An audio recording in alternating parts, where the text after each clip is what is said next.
Doctor Muthulakshmi Reddy. இந்தியாவின் முதல் பெண் மருத்துவர்.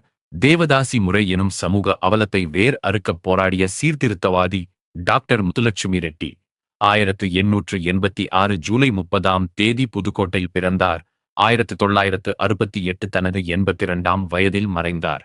அவரது வாழ்வில் ஒரு ஆழமான துயரம் ஒரு சபதமாக மாறியது.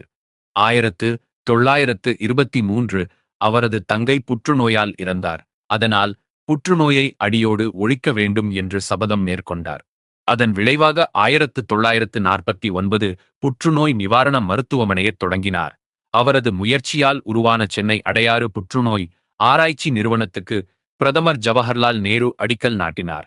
மருத்துவம் மட்டுமின்றி சமூக சீர்திருத்தத்திலும் ஆர்வம் கொண்ட அவர் கொடிய தேவதாசி முறையை ஒழிக்கத் தன் வாழ்நாள் முழுவதையும் அர்ப்பணித்தார். இப்பணியை மகாத்மா காந்தி வெகுவாக பாராட்டினார்.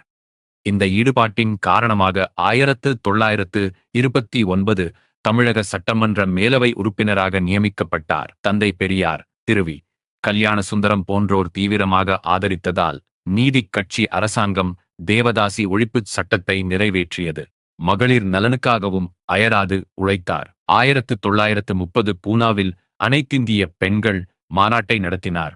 1933 முதல் 1947 வரை இடையில் 2 ஆண்டுகள் தவிர இந்திய மாதர் சங்கத் தலைவியாக இருந்தார்.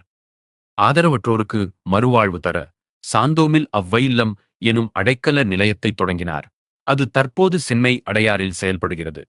லட்சிய வேட்கை கொண்ட எந்த பெண்ணுக்கும் தோல்வி இல்லை என்பதை வாழ்ந்து நிரூபித்தார்.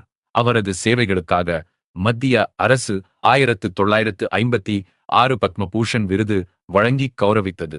சாதி, மத, இன வேறுபாடுகளை களைந்து சாதி மறுப்பு திருமணங்களை ஊக்குவிக்கும் டாக்டர் முத்துலட்சுமி ரெட்டி நினைவு கலப்பு திருமண உதவித் திட்டம் 1967 முதல் அமலில் உள்ளது.